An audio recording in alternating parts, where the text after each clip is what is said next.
Suhel Dev Bharatiya Samaj party के राष्ट्रीय अध्यक्ष और प्रदेश सरकार के मंत्री ओम प्रकाश राजभर पहुंचे फिरोजाबाद। सुहेल देव भारतीय समाज पार्टी के सम्मेलन में की शिरकत। ओम प्रकाश राजभर का उप मुख्यमंत्री ब्रजेश पाठक और सपा के मीडिया सेल द्वारा चल रहे द्वंद्व पर बोले राजभर, बात विकास की होनी चाहिए, डीएनए की नहीं। ये राजनीति में बहुत ही गलत है। कानून व्यवस्था के सवाल पर कहा, पिछली सरकारों में दंगे होते थे, कर्फ्यू लगते थे, अब भाजपा की सरकार ने दंगा मुक्त भारत बना दिया है। लोगों की थानों में सुनवाई हो रही है। जो अपराधी पुलिस के समझाने से नहीं समझते वो या तो जेल में जाते हैं या ऊपर जा रहे हैं। स्वामी प्रसाद मौर्य के ऑपरेशन सिंदूर को मजाक बताए जाने पर बोले राजभर, स्वामी प्रसाद ने 5 साल भाजपा के साथ सत्ता की मलाई खाई, अब मिल नहीं रही है इसलिए खसिया गए हैं। विदेशों में सांसदों का डेलीगेशन भेजने के सवाल पर कहा, हमारी तीनों सेनाओं ने जो साहस का परिचय दिया है उससे हमें गर्व है। पाकिस्तान में जिस तरह हमारी सेनाओं ने 9 आतंकी ठिकानों को सटीक निशाना बनाया जिससे हमें गर्व है। विपक्ष जिसके सबूत मांगता था, जिसको पाकिस्तान ने खुद फोटो भेज रहा है। करड़ी सेना और रामजी लाल सुमन के तकरार के सवाल पर कहा, रामजी लाल और पर जितना बरखेड़ा है और मायावती जी से गेस्ट हाउस कांड में क्या, उसमें थोड़ी नीचे 98% 100% काम कर लोगों ने पूरा किया है। और जो सरकार की मंशा है, लोगों की मंशा है कि जनता को जो योजनाएं केंद्र और प्रदेश सरकार की है वो जनता तक पहुँचे, तो उसको पहुँचाने में हमारे अधिकारी बड़ी मजबूती से काम कर रहे हैं। सर, स्वामी प्रसाद मौर्य ने बयान दिया कार्रवाई करने का मौका नहीं है तो कैसे कार्रवाई करें? पुरस्कार तो हमने कहा है कि पुरस्कार के तौर पर जो जहां अपनी सुविधा के हिसाब से जाना चाहे, हस्तांतरण पॉलिसी आ रही है तो बता दें कि हम देंगे। सर, उप मुख्यमंत्री ब्रजेश पाठक और राष्ट्रीय अध्यक्ष समाजवादी पार्टी के बीच डीएनए को लेके वार्तालाप चल रहा है, क्या कैसे देखती है पार्टी? कि देश में लड़ाई शिक्षा पे हो तो बेहतर हो, स्वास्थ्य की बात हो, बेरोजगारी की बात हो, नौकरी की बात हो, प्रदेश और देश के विकास की बात हो, अमन चैन की बात हो, ये बेहतर बात समझते हैं। अब डीएनए को लेकर के आपस में लोग लड़ रहे हैं, ये कोई अच्छी बात नहीं। स्वामी प्रसाद मौर्य ने कहा है कि जो ऑपरेशन सिंदूर है वो मजाक है। देखिए, कानून व्यवस्था के सवाल पर अगर आप चश्मा बदल के देखेंगे तब स्वामी प्रसाद मौर्य ने कहा है सुन लो भाई, प्रश्न का उत्तर तो सुन लो यार, बात पूरा रहे। देखिए, पिछली सरकारों में दंगे होते थे, कर्फ्यू होते थे। इधर 8 साल से सरकार यूपी में है और देश में 10 साल के ऊपर हो गए।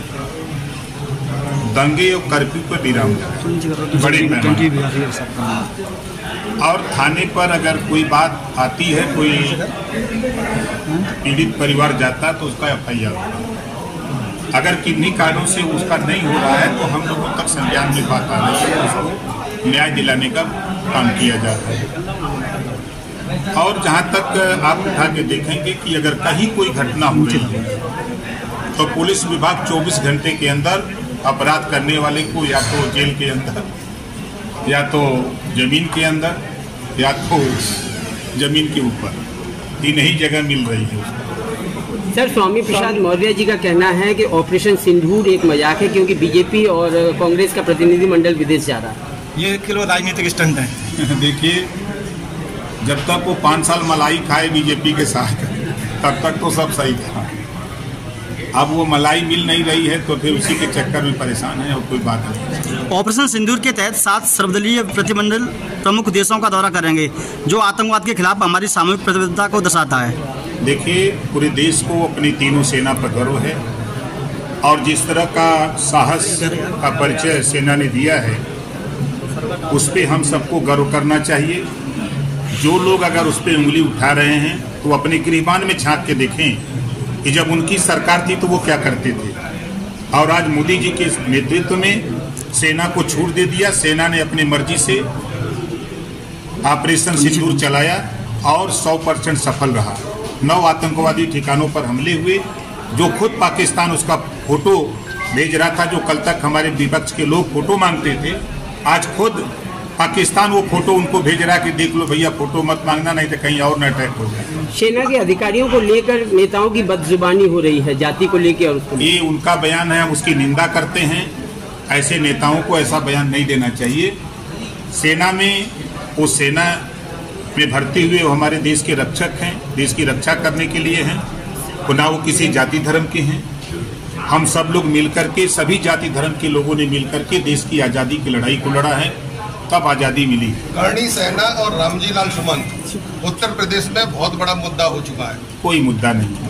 करणी सेना आती है और यहाँ पे उत्पात मचा के चली जाती है। देखिए, क्या कहेंगे? एक चीज आपको बता दें, जिस करनी सेना और रामकिशन को लेकर लड़ाई हो रही है, उसी करनी सेना के बीच में बैठ करके तो साफे पहने जा रहे हैं। बात तो पीडीए की होगी, लेकिन हम पीडीए को नहीं स्वीकार करेंगे। हम वहीं जाएंगे, परशुराम जी का फरसा उठाएंगे और करनी सेना को बुला करके हम पगड़ी बांध करके फिर हम स्वागत करेंगे। यही तो हो रहा है ना। अगर राम जी सुमन की बात हो रही है तो मायावती जी क्या थी? मायावती जी के साथ वो जून की घटना जो गेस्ट हाउस कांड हुआ था, वो घटना नहीं थी। तो ये एक तरफ दिखावे के लिए कुछ, बोलने के लिए कुछ, मुख में राम बगल में छुरी, वो कहानी दिखा रहे हैं लोग, ड्रामा कर रहे हैं नेता लोग। अमित शाह ने कहा है हमारी सेना ने आतंकवादियों को ऐसा जवाब दिया है कि पाकिस्तान के अंदर 100 किलोमीटर भीतर जाकर हमला किया है। आपको कैसा महसूस हुआ है? बब्बन सिंह आप ही के क्षेत्र के भारतीय जनता पार्टी के 70 वर्ष के नेता हैं। एक नर्तकी के साथ वो CPR देते हुए वीडियो में आ रहे हैं, क्या कहेंगे? उनको पार्टी से निष्कासित कर दिया गया है। उनको जो सजा देना था